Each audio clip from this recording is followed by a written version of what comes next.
Dear students, this is Praveen Kumar Agrawal from Management Department. Welcomes you in my today's lecture of Company Law. In today's lecture, we will discuss upon the topic characteristics or features of Memorandum of Association. यानी कि आज के lecture में हम discuss करेंगे कि memorandum of association के different features कौन कौन से हैं और इसके कौन कौन से डिफरेंट कैरेक्टरिस्टिक्स हैं. The very first feature of memorandum of association is it is a fundamental document और चार्टर ऑफ द कंपनी. यानी कि कंपनी के पॉइंट ऑफ व्यू से ये उसका एक फंडामेंटल डॉक्यूमेंट है जिस पर कंपनी बेस्ड होती है. ये कंपनी के चार्टर को रिप्रेजेंट करता है. इसके बेसिस पर ही यानी कि इसको फाउंडेशन के तौर पर यूज़ किया जाता है और इसके बेसिस पर ही कंपनी को इनकॉर्पोरेट किया जाता है. Second one is it is essential for every company to prepare its own memorandum for its registration. यानी कि अगर कंपनी को अपना रजिस्ट्रेशन कराना है, अपने आप को कंपनी एक्ट में रजिस्टर्ड करना है, तो उसके लिए हर कंपनी के लिए ज़रूरी है कि उसे अपना खुद का मेमोरेंडम तैयार करना होगा. जब तक कि वो अपना मेमोरेंडम तैयार नहीं कर लेती उसको रजिस्टर्ड नहीं किया जा सकता. Third feature is it should be originally framed bye every company.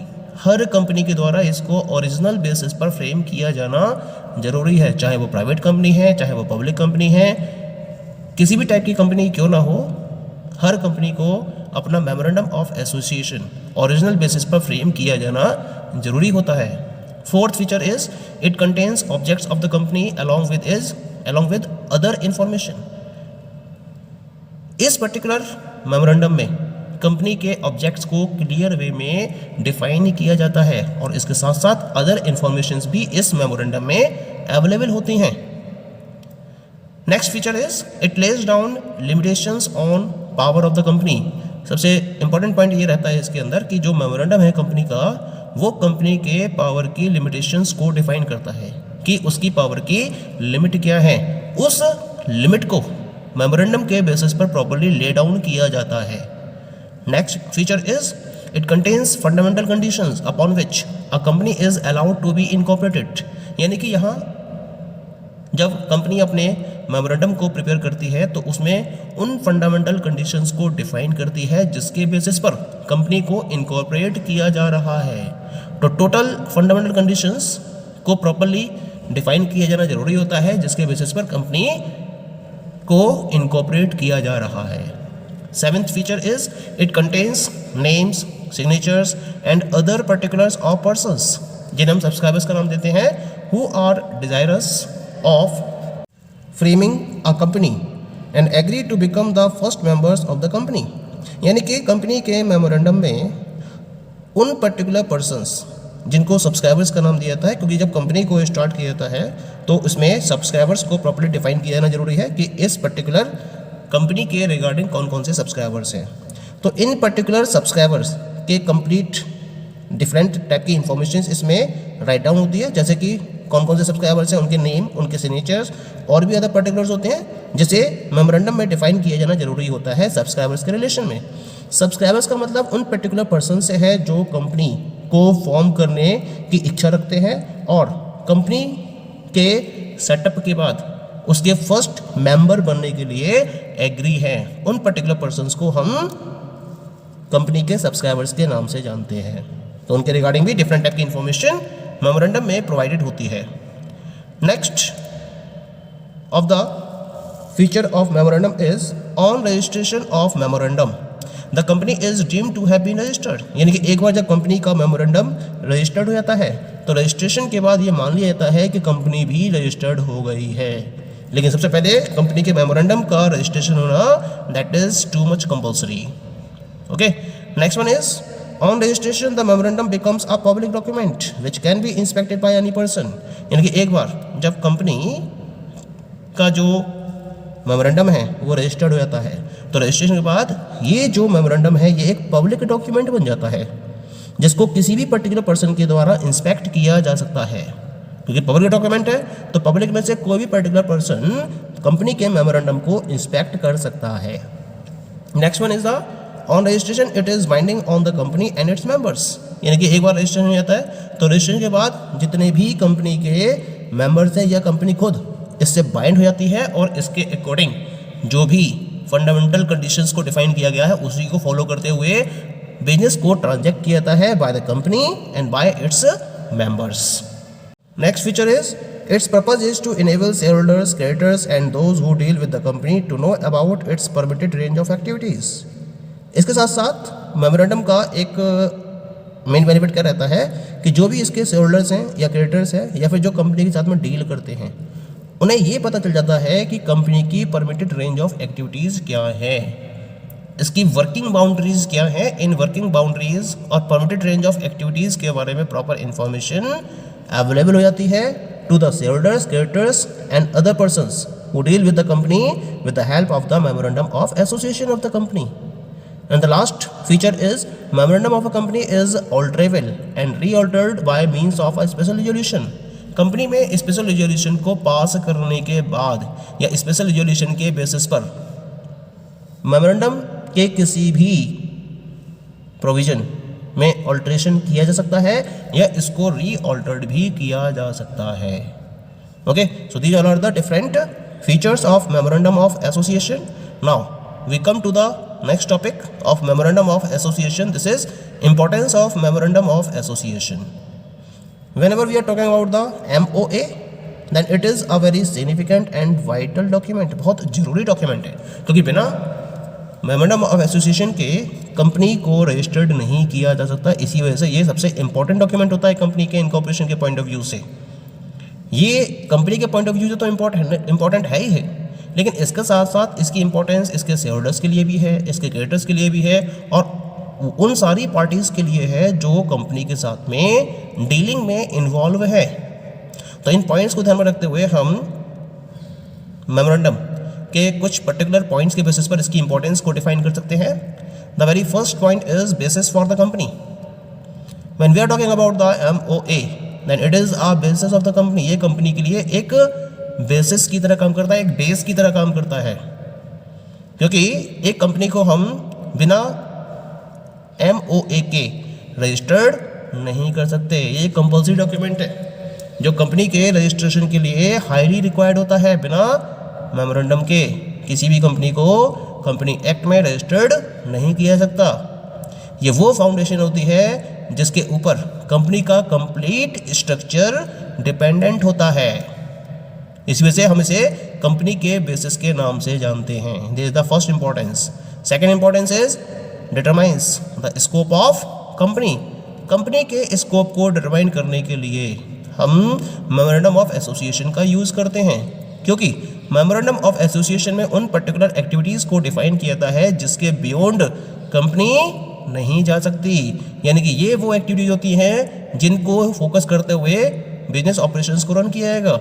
इसके अलावा या इसके बियॉन्ड किसी भी एक्टिविटी को परफॉर्म नहीं किया जा सकता। इसका मतलब जो मेमोरेंडम है it is defining the area beyond which a company can not travel. Company इस एरिया से बाहर जाकर अपने ऑपरेशंस को रन नहीं कर सकती। इसी वजह से MOA कंपनी के स्कोप को डिटरमाइन करता है। The third importance is sources of company's powers। MOA is the source of company's powers। Company के पावर का एक सोर्स होता है मेमोरेंडम ऑफ एसोसिएशन। हालांकि जब हम मेमोरेंडम की बात करते हैं तो ये कंपनी की किसी पर्टिकुलर पावर को स्टेट नहीं करता है, लेकिन ये उस पर्टिकुलर बाउंड्री को डिफाइन करता है जिसके अंदर रहते हुए कंपनी अपनी डिफरेंट टाइप की एक्टिविटीज़ को रन कर सकती है। तो इसका मतलब ये कंपनी की पावर्स के साथ साथ इनको किस तरीके से यूज़ किया जाएगा उसके तरीके को भी डिफाइन करता है। इसी वजह से हम इसको कंपनी के पावर के सोर्स के तौर पर यूज़ करते हैं, डिटरमाइन करते हैं। Next one is the guide to the directors. Company के डायरेक्टर्स के लिए ये एक तरीके से गाइड की तरह अपने रोल को प्ले करता है। किस तरह से गाइड की तरह? क्योंकि इसमें कंपनी की डिफरेंट एक्टिविटीज़ के रिलेशन में प्रोविजंस डिफाइंड होते हैं और इन प्रोविजंस को फॉलो करते हुए जो कंपनी के डायरेक्टर्स हैं वो कंपनी की डिफरेंट एक्टिविटीज़ को रन कर सकते हैं, क्योंकि इसमें कंपनी के ऑब्जेक्टिव्स को डिफाइन किया होता है। तो इन ऑब्जेक्टिव्स को डिफाइन करने के लिए डायरेक्टर्स अपनी वर्किंग को फॉलो करते हैं उन पर्टिकुलर एक्टिविटीज़ को ध्यान में रखते हुए जो इसमें राइट डाउन है। उसके बाहर जाकर किसी भी एक्टिविटी को फॉलो नहीं करते हैं। ऐसा करने से उनको ये मेमोरेंडम रोक देता है। जो कंपनी के मेमोरेंडम के स्कोप से बाहर है, और उन एक्टिविटीज़ को जो स्कोप के अंदर हैं उनको फोकस करते हुए कंपनी के ऑब्जेक्टिव्स को अचीव करने के लिए ये मेमोरेंडम की ही हेल्प लेते हैं। इसके साथ साथ जो शेयर होल्डर्स हैं वो मेमोरेंडम के स्कोप को ध्यान में रखते हुए डिफरेंट टाइप के रेगुलेशंस को भी फॉर्म कर सकते हैं। इससे क्या होगा, इससे ये खुद के इंटरेस्ट को भी प्रॉपरली प्रोटेक्ट कर सकते हैं। ठीक, तो इस तरीके से मेमोरेंडम डायरेक्टर्स के लिए एक गाइड के तौर पर रोल को प्ले करता है। ये इसकी इंपॉर्टेंस हो गई डायरेक्टर्स के लिए। Next one is the protects investors. अब इन्वेस्टर्स के लिए किससे फायदेमंद है मेमोरेंडम? ये उनके इंटरेस्ट को प्रोटेक्ट करता है। कैसे प्रोटेक्ट करता है? क्योंकि जो एक कंपनी है वो अपने ऑब्जेक्ट के पॉइंट ऑफ व्यू को ध्यान में रखते हुए किसी और पर्टिकुलर पॉइंट पर फंड को इन्वेस्ट नहीं कर सकती। केवल उस पर्टिकुलर पॉइंट पर वो अपने फंड को इन्वेस्ट करेगी, इन्वेस्टर्स के फंड को इन्वेस्ट करेगी जो जिसमें या जिसके अकॉर्डिंग उसने अपने ऑब्जेक्टिव को डिफाइन किया है। इसका मतलब क्या होगा कि कोई भी सब्सक्राइबर अगर किसी भी कंपनी में अपना इन्वेस्टमेंट करना चाहता है अमाउंट का, तो पहले वो क्या करेगा, कंपनी के मेमोरेंडम को स्टडी करेगा, और मेमोरेंडम को स्टडी करने के बाद जो भी उसके ऑब्जेक्ट्स हैं और इसको कैरी करने के लिए ऑर्गेनाइजेशन किस तरह से एफर्ट्स को फाइनलाइज करेगी, जो भी इसके एफर्ट्स हैं वो मेमोरेंडम में डिफाइंड है। तो उनको पढ़ने के बाद, उनको स्टडी करने के बाद उसे आइडिया लग जाएगा कि इस कंपनी के साथ में किस लेवल का रिस्क एसोसिएटेड है, और उस लेवल ऑफ रिस्क को स्टडी करने के बाद वो डिसाइड कर सकता है कि उसे कंपनी में अपना पैसा इन्वेस्ट करना है या नहीं करना है। तो इसी वजह से जो मेमोरेंडम है वो क्या करता है, इन्वेस्टर्स के इंटरेस्ट को प्रॉपर्ली प्रोटेक्ट करता है। Next feature is protection to creditors. अब क्रेडिटर्स के लिए भी ये फायदेमंद होता है। किस तरह से? Every creditor of a company can also protect his interest with the help of the memorandum. He can go through it, analyze the risk of granting credit to the company. यानी कि जो क्रेडिटर है वो company के case में उसे जोड़ने से पहले उसके मेमोरेंडम को स्टडी करते हैं, और मेमोरेंडम को स्टडी करने के बाद ये देखते हैं कि अगर वो इस कंपनी को क्रेडिट की ग्रांटिंग देते हैं तो उसके साथ में कितना डिग्री ऑफ रिस्क एसोसिएटेड है। उसको एनालाइज करने के बाद ही क्रेडिटर्स डिसाइड करते हैं कंपनी को क्रेडिट प्रोवाइड किया जाना चाहिए या नहीं किया जाना चाहिए, और इस तरह से अपने इंटरेस्ट को प्रॉपर्ली प्रोटेक्ट कर लेते हैं। Next one is the facilitates other parties.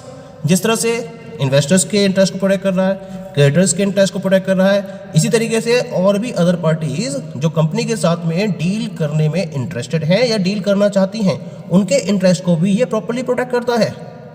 क्योंकि ये अदर पार्टीज भी कंपनी के मेमोरेंडम को स्टडी करने के बाद ये जान सकती हैं कि अगर वो कंपनी के साथ में किसी भी कॉन्ट्रैक्ट में एंटर करती हैं तो उसके साथ किस डिग्री का रिस्क एसोसिएटेड है, और उस डिग्री ऑफ रिस्क को इवैल्यूएट करने के बाद ये कंपनीज डिसाइड कर सकती हैं whether must be go with the companies dealing और नॉट टू गो, और इस तरह से ये अदर पार्टीज के इंटरेस्ट को भी प्रॉपर्ली प्रोटेक्ट करता है। ठीक, next one and the last one is the serves national interest. National interest को प्रॉपर्ली सर्व करती हैं, क्योंकि MOA क्या होता है, it is instrumental in serving national interest too. Before registration the registrar generally scrutinises it and ensures about the validity of objects. It may even be revealed during security scrutiny of document whether the subscribers are Indians or foreigners or residents of any enemy country. This helps avoid registration of company with unlawful objects and enemy character. This ultimately serves national interest. यानी कि जो MOA है ये एक तरीके से national interest को सर्व करने वाला इंस्ट्रूमेंट भी होता है, क्योंकि रजिस्ट्रेशन पहले होता क्या है कि जो रजिस्ट्रार है वो प्रॉपर्ली इसको स्क्रूटनाइज करता है। यानी कि जब एक बार कंपनी अपने मेमोरेंडम को प्रिपेयर कर लेती है तो फिर इसको स्क्रूटनी के पॉइंट ऑफ व्यू से रजिस्ट्रार के पास भेजती है। अब रजिस्ट्रार इसको प्रॉपर्ली स्क्रूटनाइज करता है और ये देखता है कि जो इसके ऑब्जेक्ट्स है वो प्रॉपर वैलिड ऑब्जेक्ट्स है या नहीं है, और इसके साथ साथ ये भी देखता है कि जिन पर्टिकुलर सब्सक्राइबर्स के द्वारा इस पर साइन किए गए हैं वो इंडियन हैं या फॉरेनर्स हैं या एनिमी कंट्री के रेजिडेंट्स हैं। इसको एंश्योर करने के बाद ही वो क्या करता है, कंपनी को रजिस्टर्ड करता है। तो इस तरीके से अगर कंपनी अनलॉफुल ऑब्जेक्ट के पॉइंट ऑफ व्यू से रजिस्टर्ड होने जा रही है या फिर एनिमी कैरेक्टर के पॉइंट ऑफ व्यू से रजिस्टर्ड होने जा रही है, तो इसको कंप्लीटली अवॉइड करता है रजिस्ट्रार अपनी स्क्रूटनी के बेसिस पर। तो इसका मतलब जो मेमोरेंडम हो गया वो नेशनल इंटरेस्ट को भी प्रॉपर्ली सर्व करता है। Okay, so these all are the different importance of memorandum of association. Thank you.